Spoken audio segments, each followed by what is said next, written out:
So if everyone could please turn on their videos, that'll be nice. Arshil also has a pressing schedule today and has to leave early, but we'll begin. So good afternoon, everyone, and welcome to this webinar on air pollution. My name is Shreya Mohan, and I lead communications at iFOREST. iFOREST is an environment research organization headquartered in New Delhi, and we work across 8 states in the north and eastern parts of India on a host of environment-related issues, ranging from just transition, clean energy, industry decarbonization, and importantly, air pollution and waste management. We work with governments, industry, civil society to put out research and develop solutions. But something rather pressing and urgent brings us here today. Our breath and very life depends on it, and we're all facing its impacts, whether you're joining us today from Delhi or Guwahati. Air cannot be compartmentalized, neither can its pollution. Data shows that air pollution affects our metros as much as India's smaller, expanding cities. Last year, Guwahati ranked as the world's second most polluted city. Delhi competes for that position each year. We know that AQI across the Indo-Gangetic plains is very poor, several times over the WHO's permissible levels. In any other country, this would be a public emergency. But in India, we are told to adjust, to accept. We have learned to close our windows, stay indoors, wear our masks, and live with bad air year after year. Through our ongoing campaign, Smog Tales, Know Your City and What You Breathe, iFOREST is taking this conversation on air pollution from the capital city of Delhi to smaller cities, Patna, Guwahati, Amritsar, Meerut, Bhiwadi, and several others. We hope to take air pollution from the realm of expert speak to dinner table conversations. We hope to see our colleagues, friends, and family talk about the data and science, causes and fixes, because the lexicon of climate communication urgently needs to become a part of our daily conversations. This awareness is critical to demand for change. I'd like to welcome our very distinguished panelists today who bring a wealth of experience across every dimension of air pollution. That's across governance, health, technology, research, and sustainable transportation. Mr. Shantanu Datta, Member Secretary, Pollution Control Board, Assam. Welcome, sir. Dr. Rashmi Agarwala, Assistant Professor and Nodal Officer, National Program for Climate Change and Human Health from AIIMS Guwahati. Welcome, ma'am. Mr. Arshil Akhtar, Bicycle Mayor of Guwahati and founder of Purvaka Foundation. Welcome. And Dr. Vihan Graj Kulkarni, Assistant Professor, Department of Civil Engineering, NIT Silchar. Welcome, sir. Also, Mr. Ambarish Bora, who was supposed to join us, Assistant Commissioner, Guwahati Municipal Corporation, couldn't join us today, but we are grateful to have Dr. Banashri Sharma, Consultant NCAP, Guwahati Municipal Corporation. Thank you so much for making the time and to be with us at this last moment. I'd also like to welcome my colleague, Pratima Singh, Director, Air Pollution and Waste Management, to make a presentation of our findings and moderate the discussion today. Over to you, Pratima. Thank you, Shreya. Thank you for setting the context and introducing our esteemed panel. I'm really happy that we have such a brilliant panel today with people from all sectors, right from academician to health expert to a policy maker and a citizen representative. So welcome you all. I'm going to share my slide.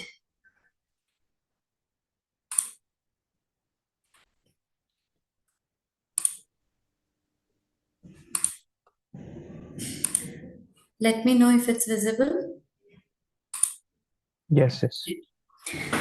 Great. So this is a social campaign that iFOREST is doing, and it's called Smog Tales, where we want to draw everyone's attention to the fact that air around us is not clean, and we need to be cognizant of the fact that our activities or whatever we are doing around us needs to be monitored in a very robust manner. So we would want you to know your city and know what you breathe.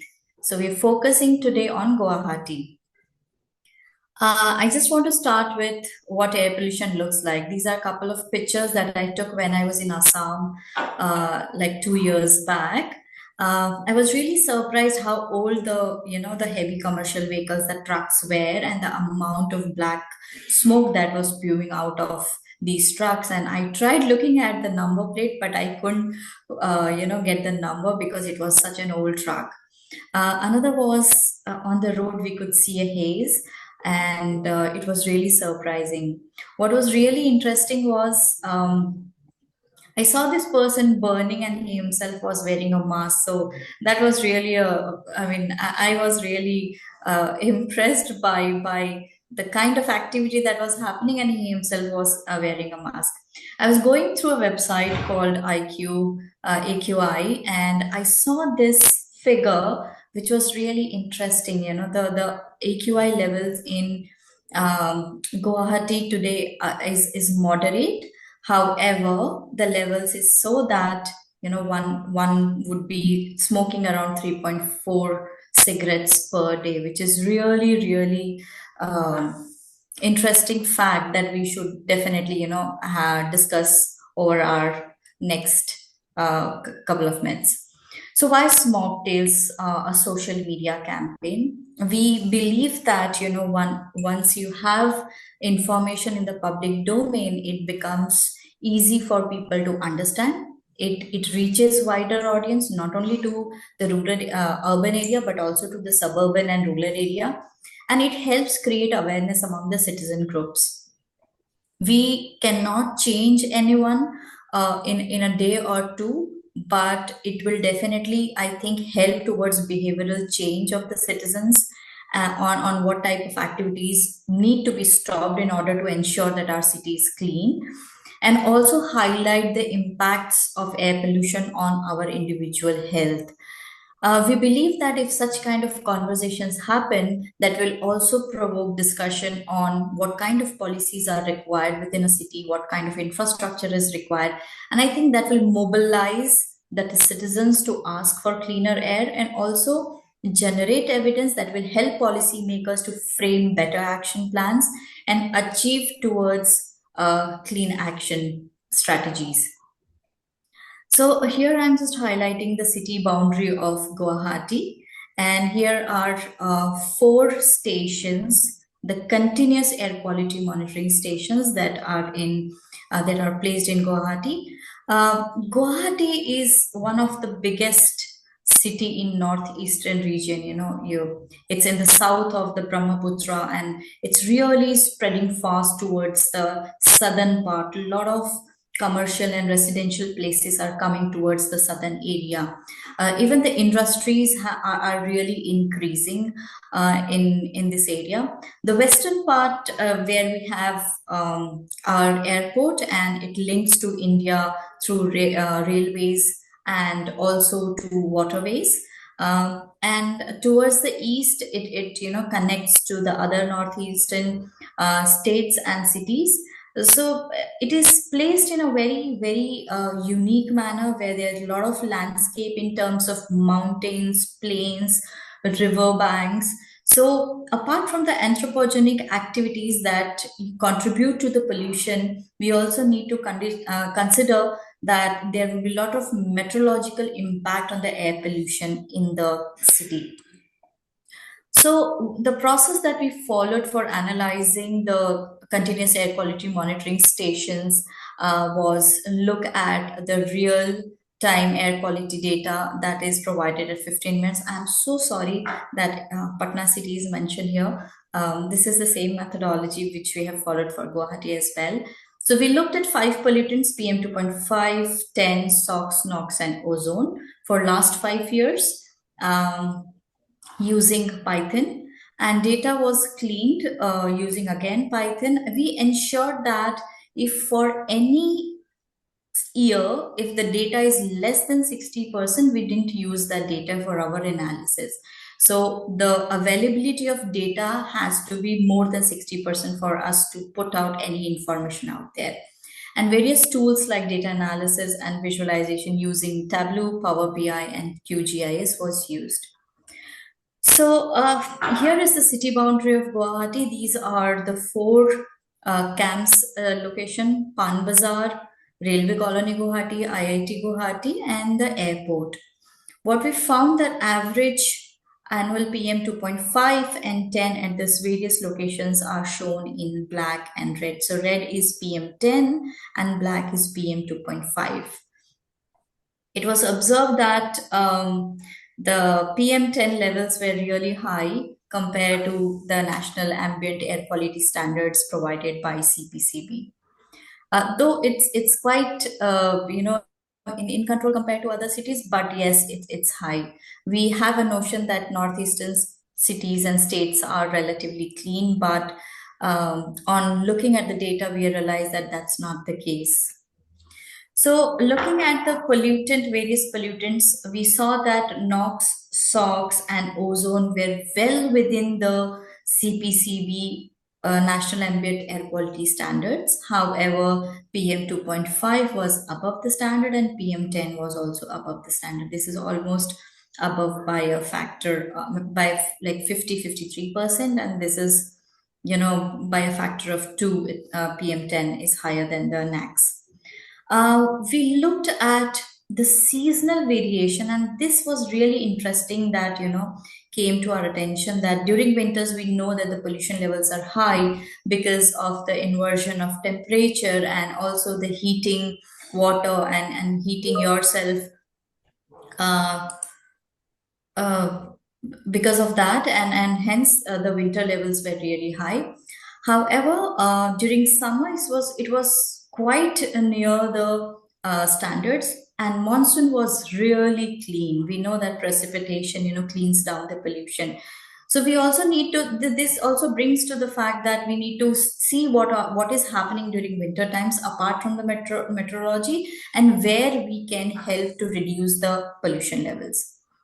Similarly, we looked at all the 4 stations and we saw that again NOx, SOx, and ozone well within the limits. However, PM 2.5 and 10 were almost, more than a factor of 2. We looked at 5 years data, and as you can see, this is gray bar is PM10, not it has increased till 2021, a bit dip in 2022, but again it increased in 2023. So no change as such, it's been increasing. PM 2.5 again, in 2019 it was 51, and in 2023 it rose to 70. So it has increased over the years. Again, 2022 there was a dip. However, if you see the NOx emissions, they have reduced drastically. They have almost reduced by 80%. However, SOx, there is no significant change as such. For the monthly comparison, these months are really interesting when it comes to PM10 and PM2.5 because these are monsoon, pre and post monsoon area, and they are way below our standards. However, SOx was really high during the summertime, so we definitely need to understand, and so is ozone. So we need to understand what is happening in the city, why this variation in the various pollutants. So the key highlights from this analysis was like increase in the average PM 2.5 levels over the last 5 years by a factor of 2, increase in PM10 concentrations by almost 15 to 18%. Ozone has decreased by 80% in last 5 years.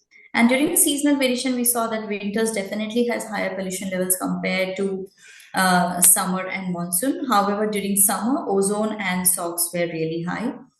SOx, ozone, and NOx, they are way within the CPCB standards. So we definitely need to focus on PM 2.5 and PM 10 levels for us to understand what is happening in the city.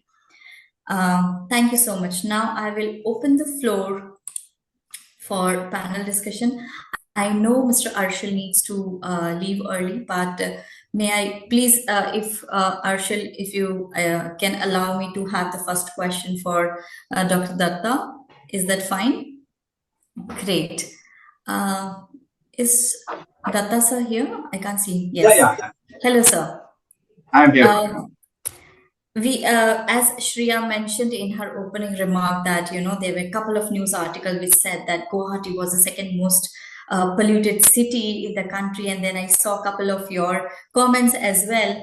But what was really interesting that during the Swachh Sarvekshan of 2023 that is conducted by CPCB under the National Clean Air Program, Guwahati was really ranked low in the list of all the cities.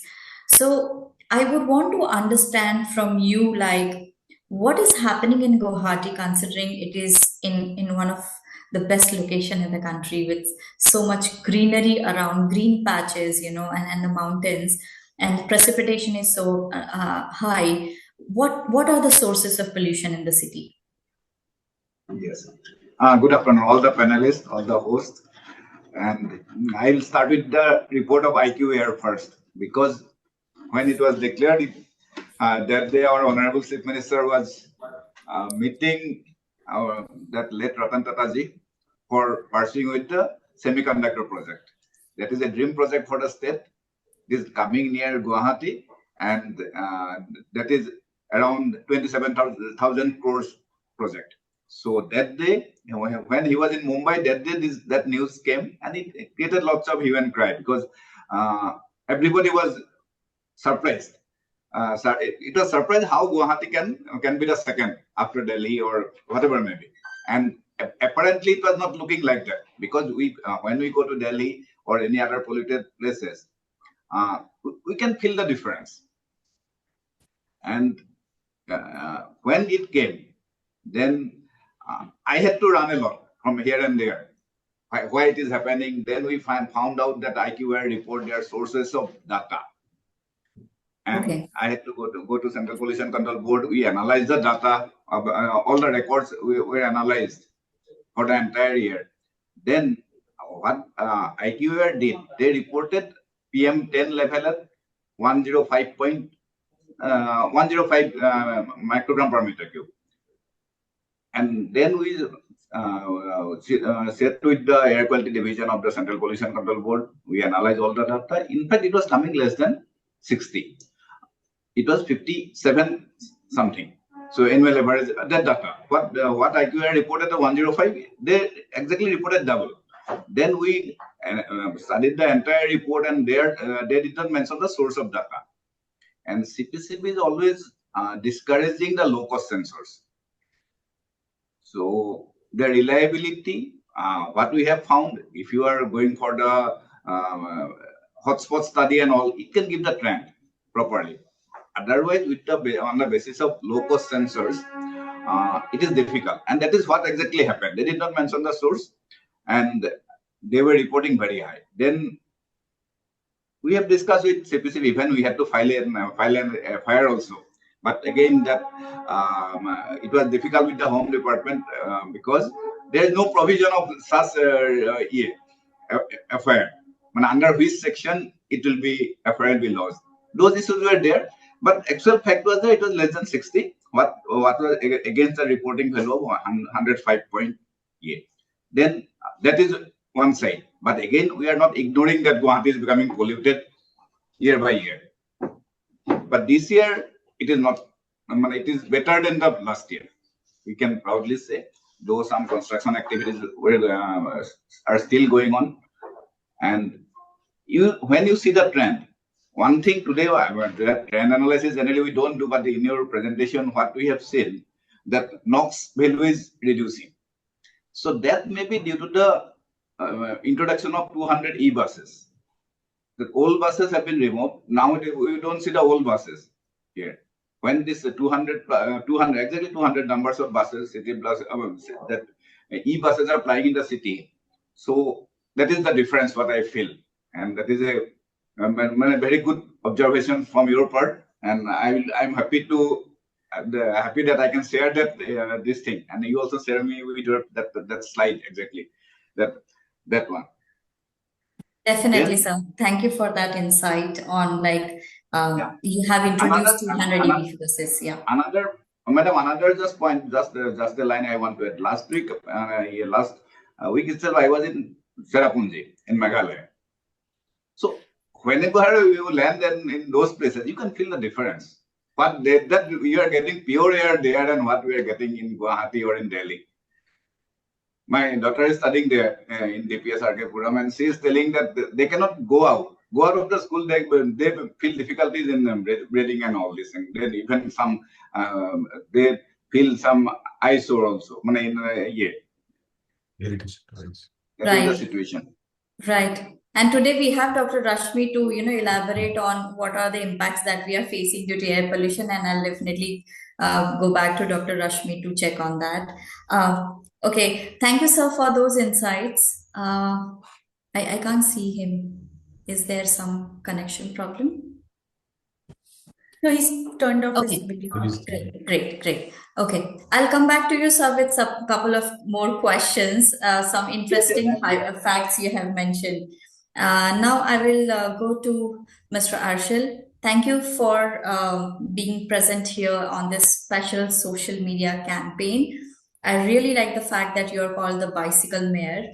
When we see a lot of emission coming from the transportation sector, we definitely want to talk about non-motorized vehicle and walking, and for that we need to have safe roads and safe footpaths. What do you think is the current level of awareness among the citizens or various other groups in the city of Guwahati? And do you think that we have become complacent with the fact that, okay, air pollution is bad around us and we can't do much about it, so it's okay not to complain? What are your views on that? Okay. Firstly, thanks a lot for having me, letting me be part of this esteemed panel. And it's a very pertinent question where a campaign started. And obviously last year's report was shocking as well as a wake-up call. I look at it as a wake-up call as well. Regarding your question regarding how the public looks at it, I don't have any data as such because no such data has been prepared. But then basically this is the whatever interactions I have with people is that people have a very the understanding is the city is polluted, but then we tend to compare with the other cities, more polluted cities. Last year's report, even though it came as a shocker, the response by the government was able to placate the people's feelings. It is not that bad. But then again, the city people, we have the belief that the pollution is mostly in city center areas. One of the issues is that people tend to play blame games. Sort of, it's not because of their own personal behavior, but then it's something else. Probably would lead it to blame it on the dust from the construction activities, from the riverside, from burning of plastic. It is all as such. It is there, but then people will not when it comes to transportation. We all know transport is one of the biggest sources of pollution. But then and again, what we are talking about when it comes to pollution from transportation is basically the tailpipe emission. We are not talking yet about the emission from the tire wear. Right? We need to start working on those, collecting data on those data. Having said that, whatever Santanu sir had said about report, that's actually what concerning for us as well. But then again, if I have to state my views, I would actually to take this forward. I believe we need to complete this source apportionment study for Guwahati. I think only about 6 cities in India has completed these studies. In India, in Guwahati actually started, as far as I know, just started in partnership with the IIT Guwahati, but that study has not been completed yet. With the source apportionment study, we will get to know what actually are the sources and what action plan we need to have. Apart from that, like you said, there's only 4 continuous ambient air quality monitoring stations. Whereas as far the website of Assam Pollution Control Board states, there are about 8 to 12, but that they are not continuous. I'm not actually aware of the methodology used by the IQAir organization. But then I remember seeing in that report that they had collected data from the CPBC website, but actually which actually has only information about from the 4 stations implemented. For a city which is about more than 200 square kilometers, I think we need more stations. One of the suggestions I would like, I don't know how to take it, like Santosh also said, they are not, CPBC does not approve of low cost air monitoring station or sensors. But I think this is something, the other ways as well. But then again, So since these monitoring stations that they have, I understand these are very expensive one, and also we need a lot of finances for upkeep of those facilities. I would obviously request them to consider certifying local manufacturers and getting more of sources for this station. We need to crowdsource more information so that we get more granular information. And apart from that, we already have when it comes to transportation and all those. But the thing is that I'm sorry, I might be diverting from your question, from the primary question, but then since due to the paucity of time, I'm just putting across my points. The thing is, the people have a perception that the pollution is from some other source. It's not because our behavior. And when it comes to for our organization, when we start working on the advocacy part, like asking people to start using low emission vehicles for using public transportation or NM sources like cycles or walking. The question again comes to is that where are the facilities, where are the cycling lanes, and where are the footpaths? Again, when it comes to the government, the demand is like, where are the people? So we are stuck in a chicken and which came the first, chicken and egg loop. But then again, I believe as a country, as a nation, it is the government's responsibility to focus on and provide the facilities instead of just being a taking reactionary actions.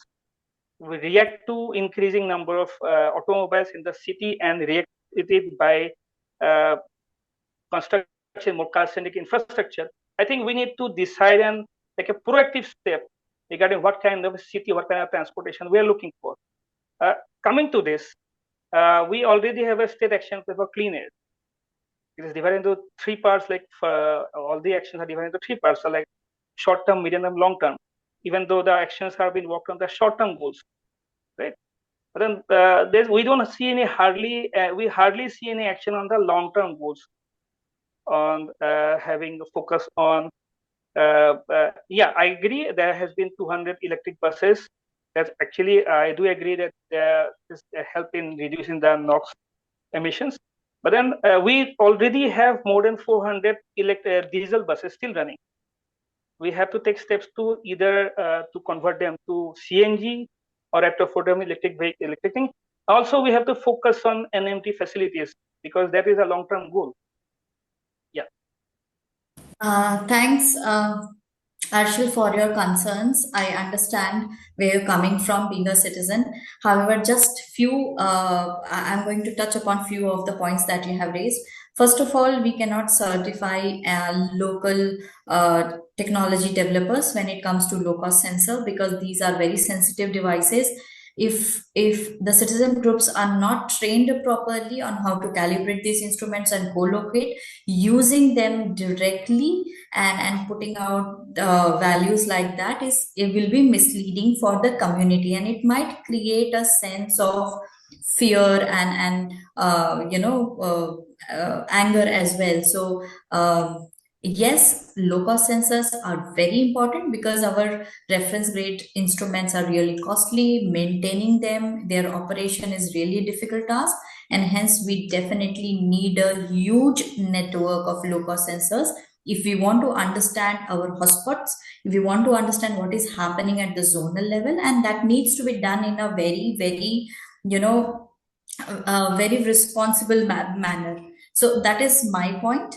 Coming to what citizen needs to do, I understand infrastructure is a problem, but we need to start somewhere in terms of mobilizing people, in terms of creating awareness, because there are instances of waste burning in small pockets which are done by citizen groups. So that also needs to be stopped. And yes, though government has a huge responsibility, but I think citizens also need to contribute, and that is where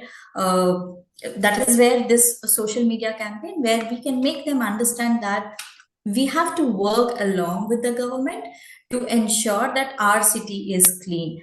Government, they have a lot of restrictions and responsibilities in terms of time and fund and developing strategies. So we should try and see what we can do from our end. One more question I would want to ask you, Arshil, is that what actions have you taken as an a mayor of bicycle mayor in the city, and how have you created awareness or motivated citizens to adopt clean transportation, bicycling or walking? And has it motivated people? What has been done around it? I would want to know. I wouldn't say we have made a huge impact, because that's we know the realities of the city. What we have done is like engage with the citizens and students regarding how can they can take up cycling. Even though we understand the socio-economic background, people from the particular socio-economic background that we particularly deal with are basically people who prefer cycling as a mode of recreation rather than the mode of transportation.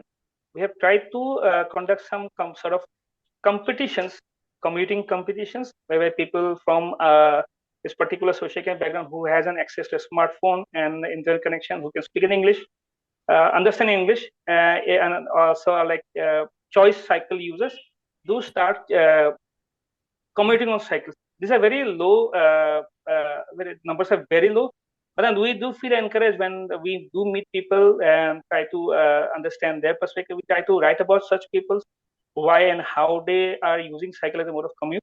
There is a big segment of the population which actually do not probably have an access to a smartphone, internet, or probably do not converse or easily understand English, which we are already using cycles for a livelihood, which are basically captive cyclists. With them, we have some plans to work on them, but then we have not been able to engage in large scale with them. But then these are big segments which we believe if we keep on encouraging them, and we believe they can obviously continue cycling. Great, that's a great messaging, and what I can draw is that we also need to communicate in the local language so that it can we can engage with the masses in a better way, and the message of having clean air can be bright and clear. This draws me to the fact that you have highlighted we need to have source apportionment studies, and we need to understand what is happening in our city. So I would go to Dr. Banashri Sharma. Are you there? Yes. Dr. Banashri? Yes. So being the NCAP consultant for the city of Guwahati, I would want to understand from you what are the studies happening? Have we conducted emission inventory and source apportionment studies? And are the cleaner action plan for the city based on the findings of these studies? Where are we on that? Thank you for letting me for this platform. So much. Regarding your question, like completion, the report of source apportionment study, we haven't actually received the source apportionment study results till now. But however, it's a good news for us that IIT Guwahati has submitted a partial report, a draft report of Guwahati. So we will get it within 1 or 2 weeks. We will be able to get the results. So apart from that, even if you haven't got the results also, but we are physically we can see where are the hotspots, where are the faults, the dust anything is there. And regarding and working with the municipal population. So from the municipal population, just trying to Can't hear it too well. Yeah, Dr. Banashri, you're not audible. hello. Yes, yes. Your voice is a bit So, low. Can you speak a little louder, please? yeah, sure. Yeah, thank you. Okay. Am I? Is it okay now? Yeah. Okay, thank you.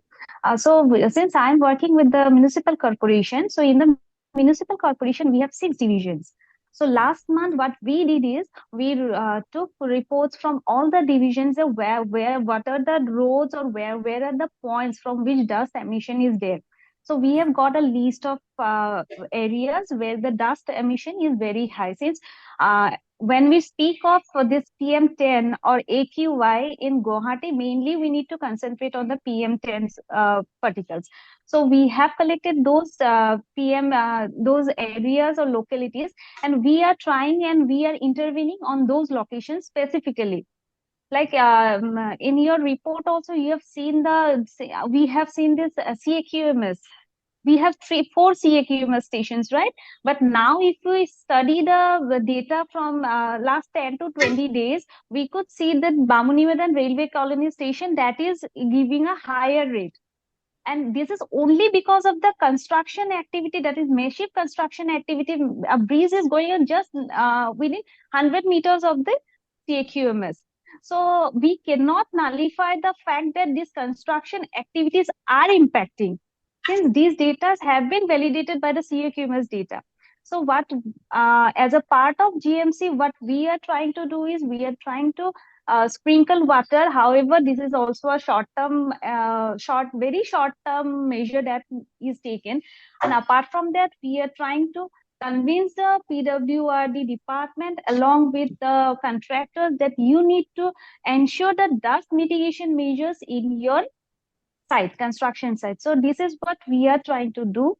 And regarding this SAS studies, like I already said, we will get the data within 15 days, and we will try to finish up all the hotspots. We will try to finish up the action plan for all the hotspots. So thank you. That is really great news that, it's almost at the completion, and Yes. you are already coordinating with 3 sections within the department to understand the hotspots. But Dr. Vanishri, I wanted to just highlight the fact that water is a, there's a lot of scarcity on the water, and if we are using water to sprinkle just to suppress the dust as a short-term measure, I think we need to have some robust mitigation measures for dust rather than just using water sprinkling method. So I would really request, if you could look into that. Yes, definitely we are running 4 MRS also, but in the construction sites, near the construction site, running the mechanical road sweepers is impossible as of now. So particularly on those areas where we are doing this. But apart from that, in all the major roads with high traffic volumes and and in all the major roads of the city, the mechanical road sweepers are being regularly run, so that we can take out the dust particles. Okay, so Dr. Banishri, I mean, because this is a social media campaign, and I would want to understand what are the steps taken by the municipal department. If just one second, Datta sir, do you have a question? You have a raised hand. Yeah, I do not have the question, but I want to give a feedback. Sure. What is happening? Our that source apportionment emission inventory, and this studies for Guwahati city is completed. He has submitted, the IIT Guwahati has submitted a draft report. That is one thing. But last month I attended a conference for all NCAP cities.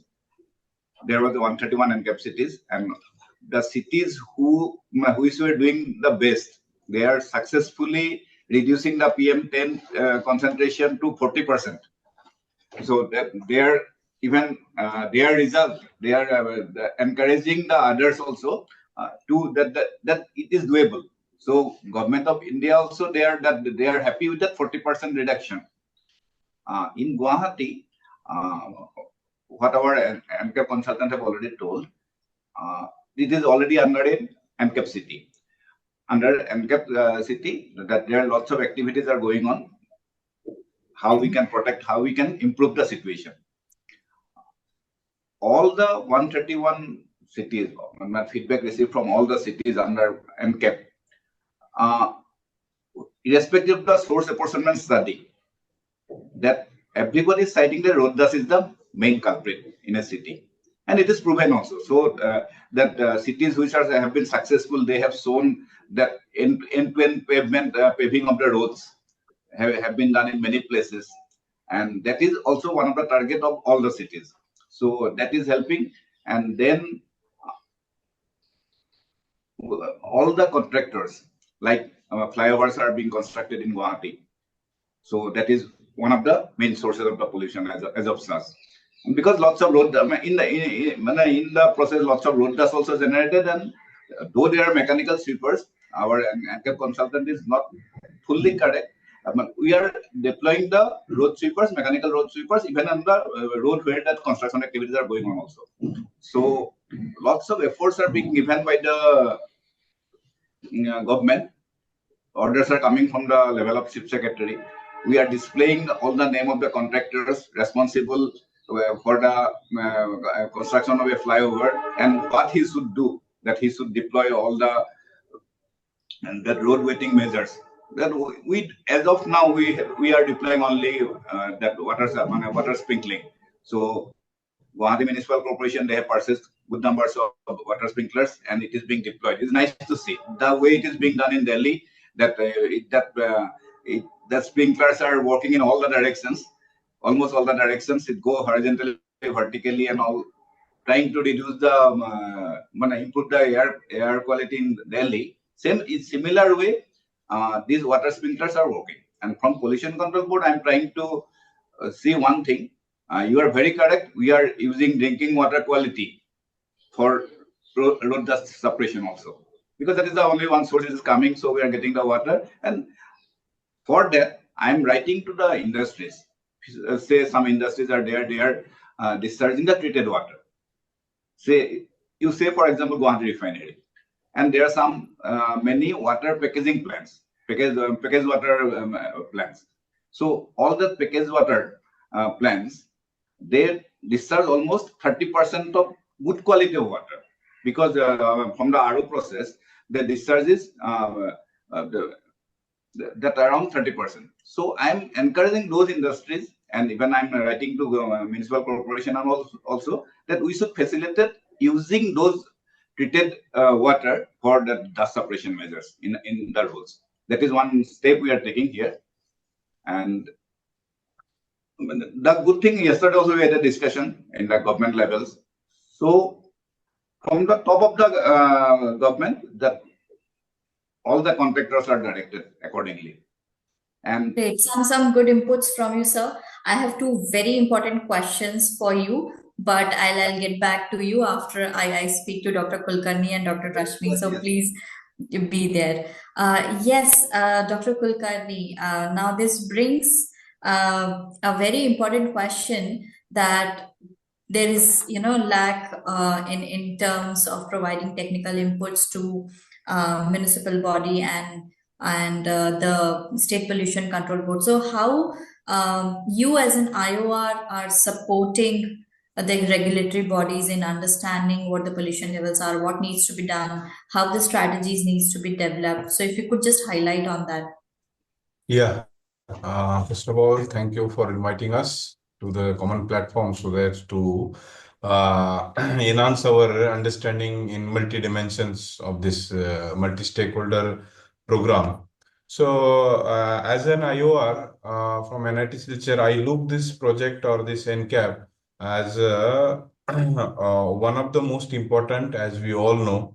And as an IOR, what we are technically facilitating the ULBs. ULBs are, as we all know, always have short of manpower. They are short of technical expertise. If at a time they may not have the shortage of manpower other way, but definitely the technical manpower they may be, and whatever manpower they have, the kind of extent of work they have to do, the manpower is always short. And in that aspect, what we are trying from NIT Silchar, we being one of the non-attainment cities, Silchar.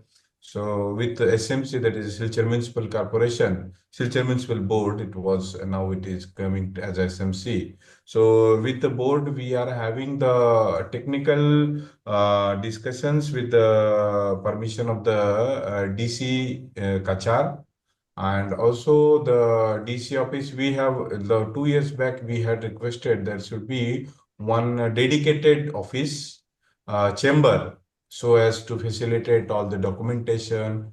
And however, we have this year only, we have got one dedicated person from the board and who is looking after the this NCAP dedicatedly.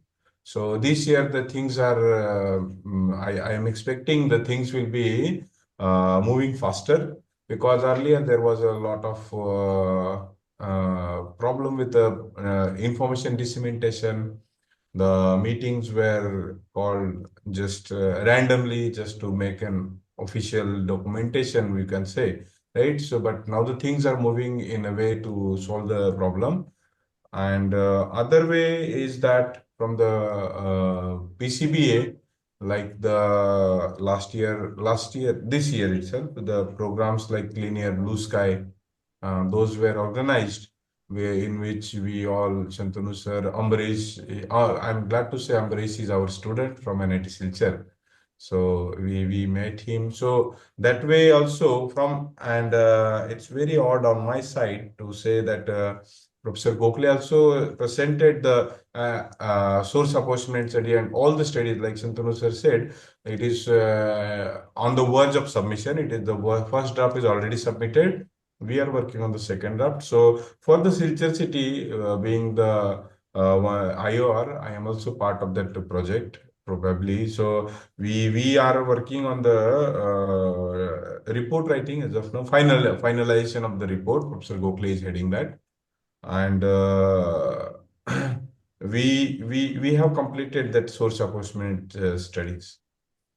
Okay, Dr. Kulkarni, I would want to understand that, when we talk about social media campaigns and creating awareness, by your findings on air pollution studies, have you engaged your students in creating awareness, or how have you disseminated the technical information to the local citizen groups?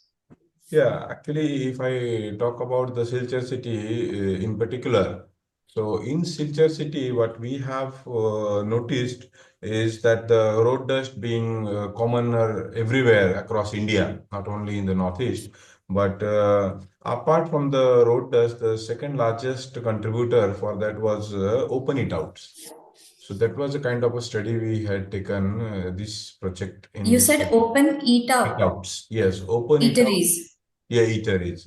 So in open eat outs, you can say especially the non-vegetarian eat outs, where we love to have the smoky flavor in the food, right? So that smoky flavor may it be good for our taste, but not for the our health. So that is creating, or that is causing or contributing a lot to the carbon levels, because it is a direct carbon. So we have noticed that this open eat outs being the one of the very important, and it essentially starts evening. So from 6 up to 11. So the whole area, you will see always unbreathable air. Sometimes during the inversion kind of, because that is the inversion time. So at that time, when if the smoke is emitted, definitely that will remain for a long time in the inner radius. Very interesting point made, that, taking to our health expert, Dr. Rashmi, as it's been highlighted that local eateries are using a lot of smoke for making non-veg food, and there's a lot of dust in the city, which is really, impacting our health, and, creating a lot of COPD and asthmatic and all those conditions. So could you highlight what is the understanding of local citizen when it comes to health impacts from air pollution? Thank you, Pratima, for the question. So, greetings from AIMS Guwahati. And,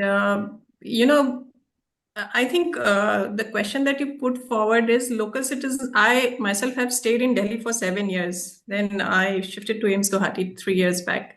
So, yes, local citizens know what the effect of air pollution is on them. But the issue is that there's nothing much to do about it.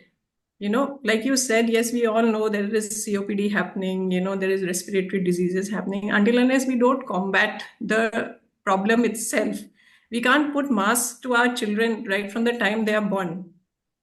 So those are the high risk, population, the children, the elderly, the pregnant women. The people who already have respiratory diseases like COPD or other forms of lung diseases, cardiovascular diseases, and all this. And it's very interesting, there have been very large scale studies done in Chennai and Delhi, which have now talked about air pollution even causing diabetes. Because of the oxidative stress and the inflammation that air pollution is doing, PM2.5 is a very fine particulate matter. So it goes inside your lung and, it stays there, where PM10 is filtered out through our defense mechanism. While even the ultrafine particles can enter your bloodstreams and cause oxidative stress and inflammatory changes there itself. And that is also leading to cancer now. So we're having long-term studies and findings, ultimately the outcomes will be these only. If you see in our OPD itself, a lot of babies are now coming with breathing difficulty right from the beginning. We get babies who have enlarged adenoids, children in school who are complaining of breathing difficulties. As soon as winter sets in, a lot of children now complain of breathing difficulties. And, repeated nebulization needs to be prescribed for them. A lot of children are complaining of eye allergies, itching of eyes, watering from the eyes. That is something which we are frequently seeing. In fact, I was in Delhi for 4 days, I think 1 month back. I also came back with a red eye and watering of eyes because of the pollution there. So a lot of health effects is happening. The impact is also seen on pregnancy. And studies have also found that, we are now having a lot of low birth weight babies, preterm births, and stillbirths also, which have been linked to air pollution, especially indoor air pollution, which we could be talking about. Also death, people who already have existing cardiovascular diseases. So air pollution is also one of the causative factors for mortality in cardiovascular diseases. Obviously, lung cancer, we've all known, all the citizens, they know about lung cancers. Increased risk of stroke, again, because of the oxidative stress that it causes in the vessels.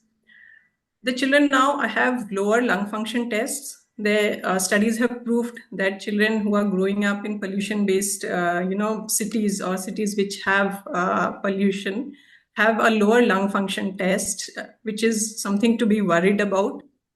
And definitely now, since winters are coming in, we got to get a lot of elderly patients who come with, aggravation of COPD or asthma-related issues. So definitely the pollution-related effect is being felt. I'm also the nodal officer for climate change and human health, and we have to report data to the government regarding ARI cases which come into our emergency. And we have seen a increase in trend of this kind of ARI related diseases, which are definitely linked to air pollution itself. What is happening is we have a lot of research and evidence lacking into how air pollution is affecting health. I understand a lot of studies are going on, but maybe by the time we have the results, it may be too late. So it's time we act now, especially for the high-risk population. When I see a lot of elderly are now going out for morning walk with masks on. So that is the change we have started seeing, we have started accepting, which we should not be. Guwahati is, undergoing a lot of industrialization at present.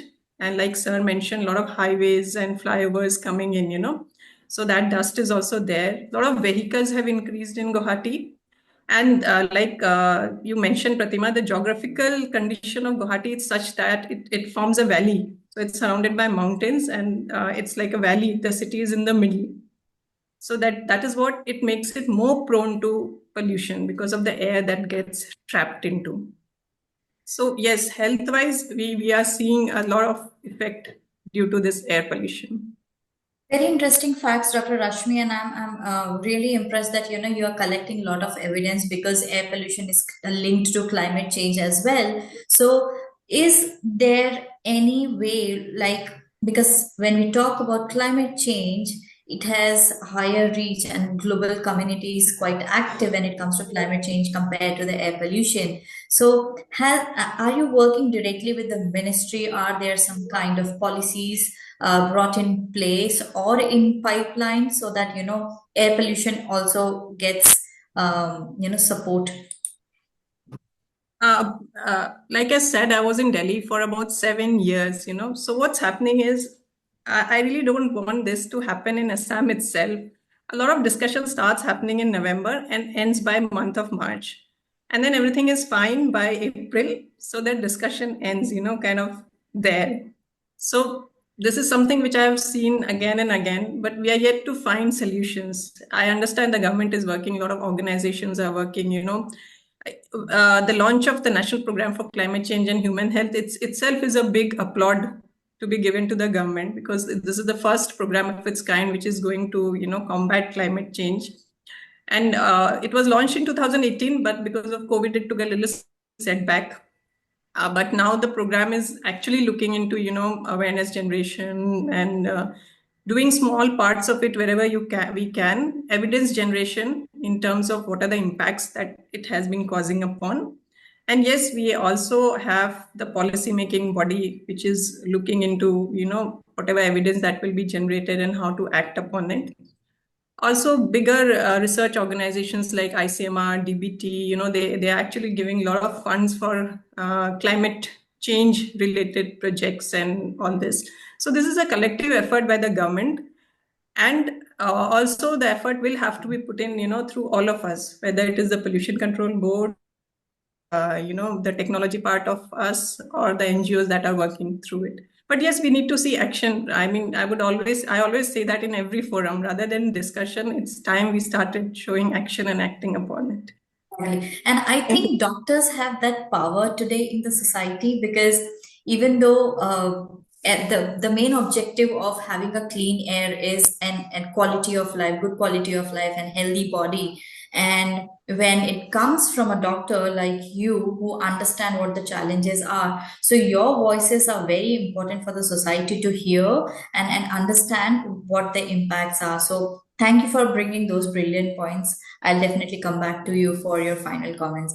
So coming back to Datta sir, I have two questions for you. So as Arshil mentioned that there is lack of monitoring in the city of Guwahati, and we definitely need to monitor, because otherwise we will not know what is happening in the city. However, according to the CPCB standards, there are good number of manual and continuous air quality monitoring stations. However, when we were looking at the location and the placement of these stations, they are mostly focused towards west to north and east, and especially your southeastern region, where there's a lot of residential areas, where the city is growing towards Shillong. There's only one manual station. So I want to understand why no monitoring is happening in the southeast part of the city. It is not exactly like that. We have one station there, and in a place called Barnihat. This is while going to Meghalaya. That is an industrial area. Barnihat is coming as a critically polluted area in Assam side, and as a non-attainment city in the Meghalaya side. So in both the sides, there are few air polluting industries, mostly re-rolling mills or ferrosilicon plants or beehive cocoa bean plants. So we decided to place one station there. Then there is another station now in Barnihat side also.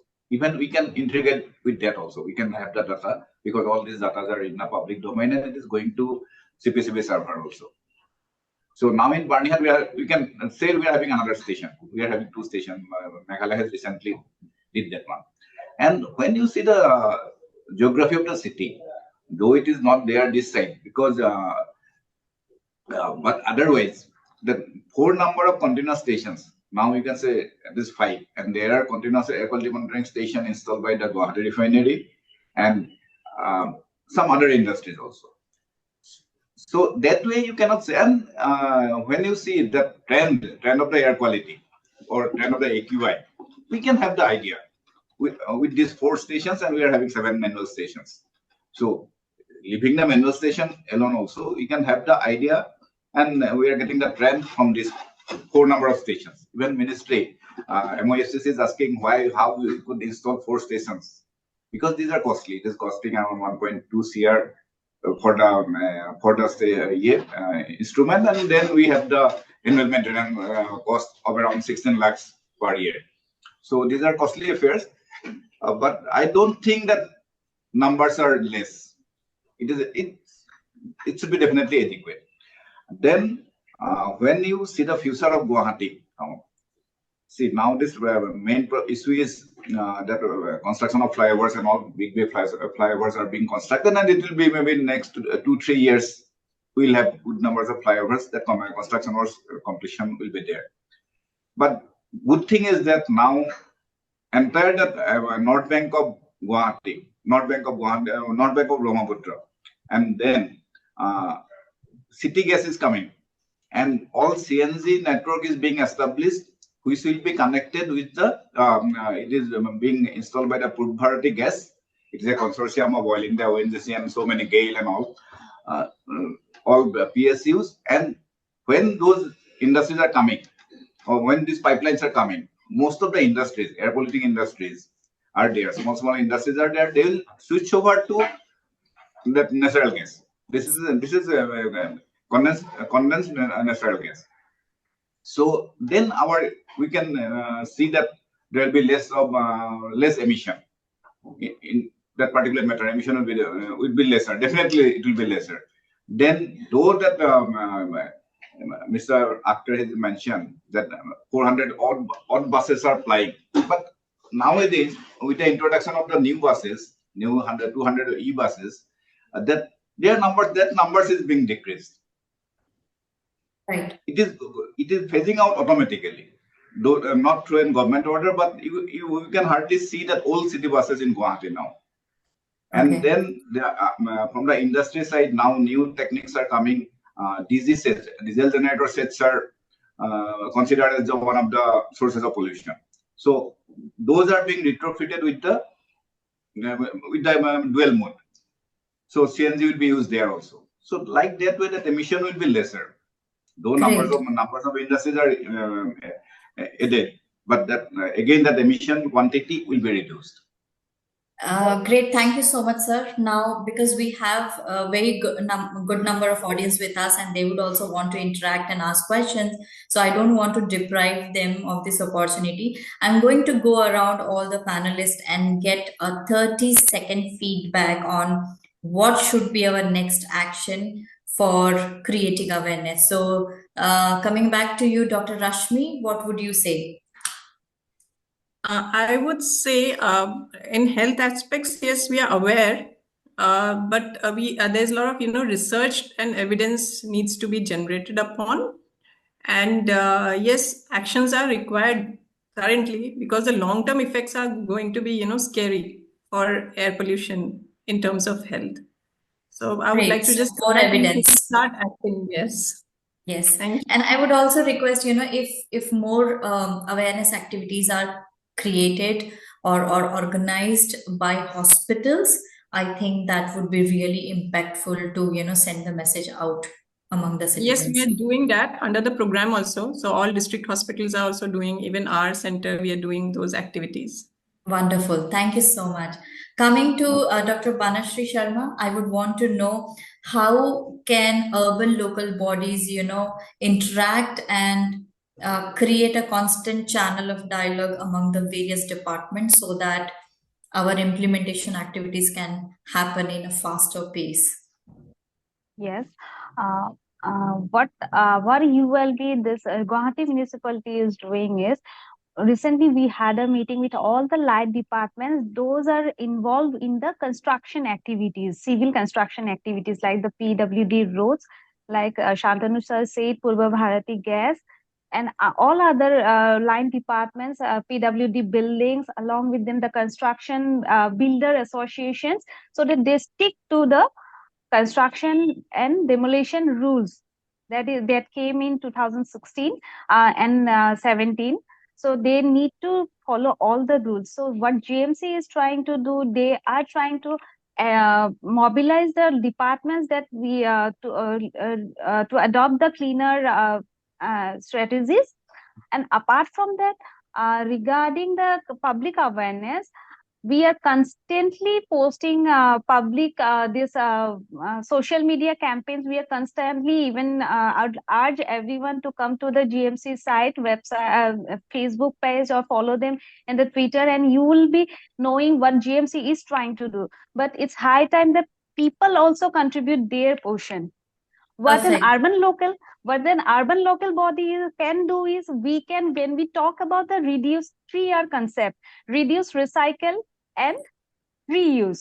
So what the urban body can do is, they can recycle the waste Right. and also try to reuse the waste, but the portion to reduce the waste or reduce the pollution level lies with the public.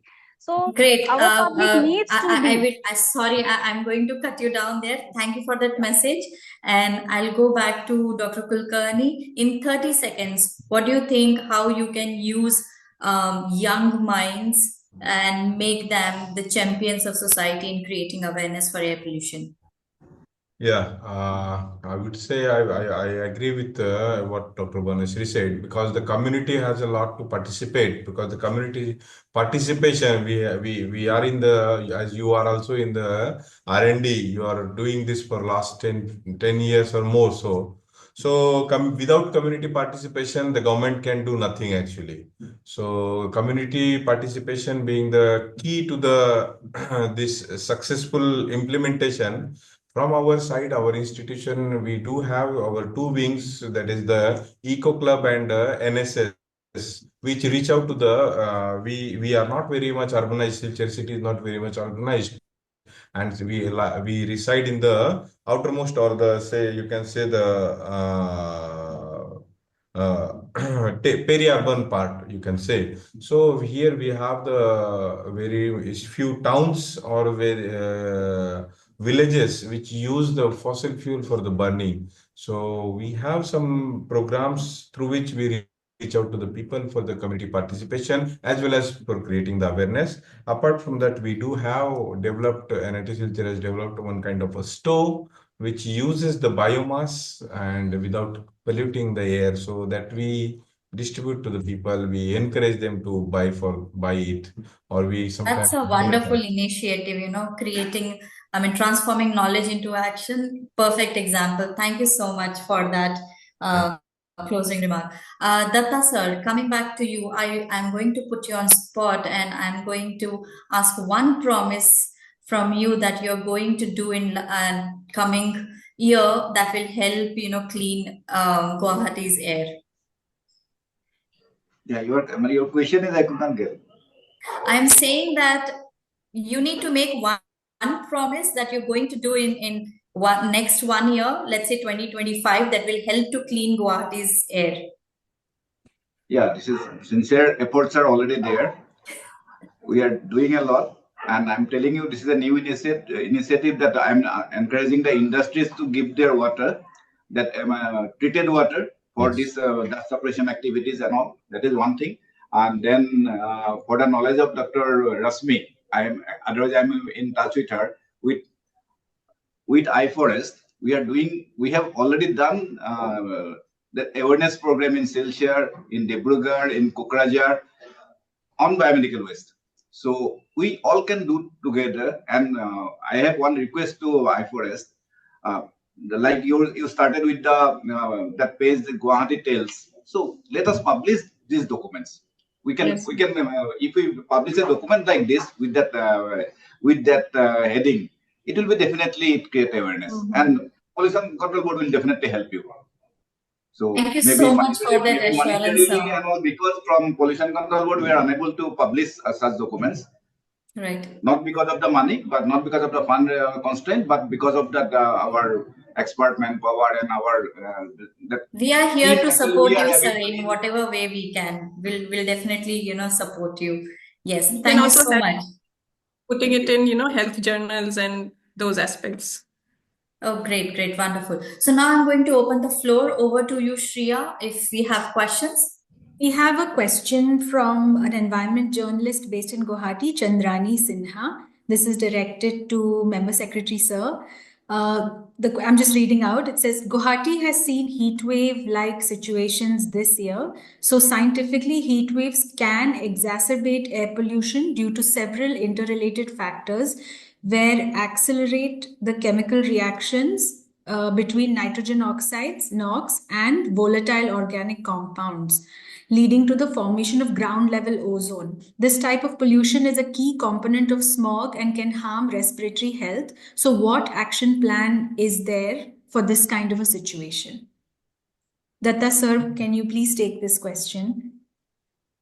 See, regarding the VOCs, volatile organic carbon, so we are taking necessary steps. We are guiding the industries and we are helping the industries to monitor.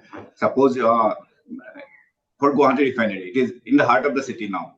So they have started monitoring fence line monitoring of VOCs and all, because they are having the storage tanks of all these their products, and they are having the ETP, effluent treatment plant area, from where lots of VOCs are generated. Now they are making a system that they will monitor it continuously through. It is called fence line monitoring. So that entire fence line, this what is their emission level is being monitored, so as to that with a target. They would then, when they find it is polluting level, then they will definitely work for the minimization of the things. Then for ozone, our source of ozone in the city, mainly that all ozone is generated, what we understand, when we switch off an engine of a vehicle and then you restart. So at those points, ozones are generated. So when you are going for battery operated vehicles and all, then definitely these will come down. This slowly we can see the impacts. Like that, already we are seeing impact on NOx. Like that, for ozone also, we are hopeful that it will be reduced. Thank you, sir. Should we take just one more question, Pratima? Is there time? Okay. Yes. There's a question typed here for us. It says anonymous. One question that was not answered was about Guwahati's ranking in the Swachh Sarvekshan survey. For many years, the city has performed poorly. Guwahati doesn't have a fully functional waste cycling plant. So basically, what needs to be done to fix this? Can I answer? Yes, sir, please. Now, Guwahati is coming up with a few of material recovery facilities, though we were not having a full processing plant for solid waste.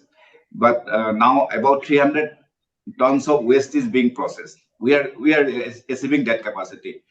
Around 575 tons of waste is generated, and out of that 300 tons is definitely being processed. Like that, it is going in the positive direction. It is moving in the positive directions. And people are made aware not to burn the waste outside. Thank you, sir. Over to you, Pratima. Any more questions from the audience? We can take one last question, if there is any. Yeah, there is somebody. Two participants have raised their hands. Ask to unmute. Amit, can you hear us? Or can you speak?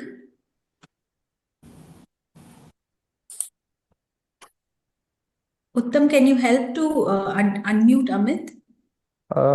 Already done.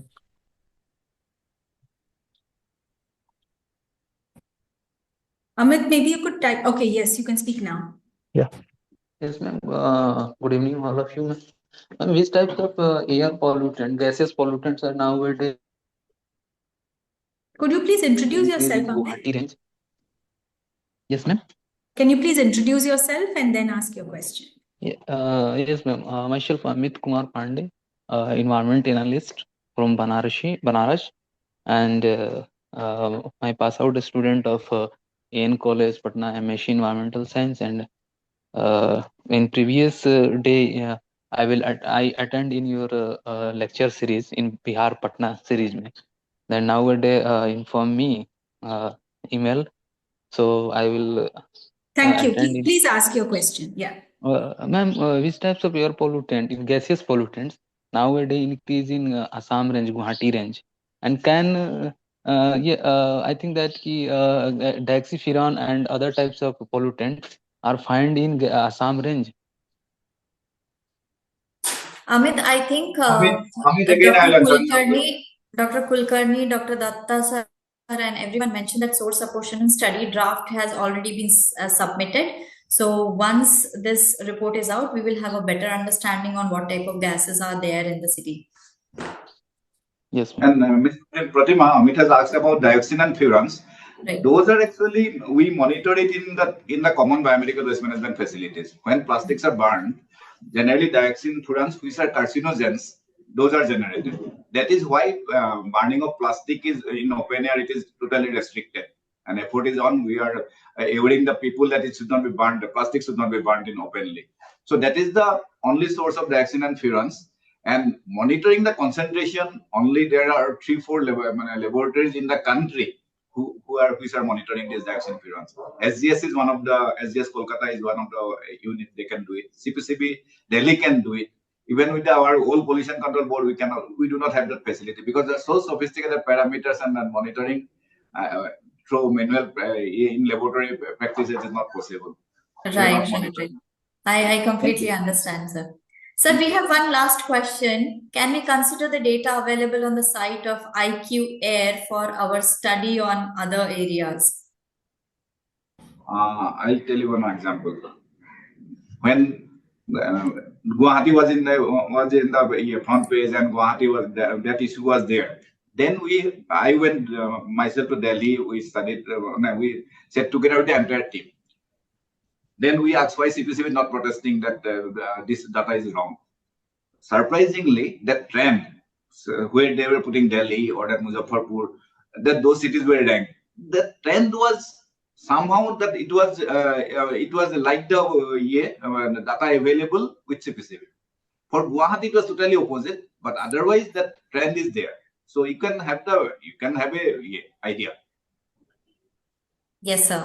Thank you so much for your candid response and being open to all the questions and taking them and staying with us for the entire duration. Thank you so much. I would also like to thank other panel members, Dr. Kulkarni, Dr. Banashri, Dr. Rashmi, and Arshil, who had to leave. Some very key findings that came, especially on the health impacts, on the governance issues that is being faced between the ULBs and other departments, and a lot of coordination work is happening. Also, how IOR is engaging with urban local bodies and challenges faced by them. But I'm sure those challenges will be, cleared in the coming year. And yes, we need to keep working as community and support the government and support the society in ensuring that we are not being part of the activities that pollute the air. Thank you, everyone. Thank you so much for being part of this webinar. Have a very good evening. Thank you. Thank you. Thank you so much. Thank you. Thank you so much. Thank you. Thank you, sir. Thank you. So shall we leave the meeting, Dr. Patil? Yes. Yes, Dr. Kulkarni. Where is it? Should I close directly? Yeah, here it is.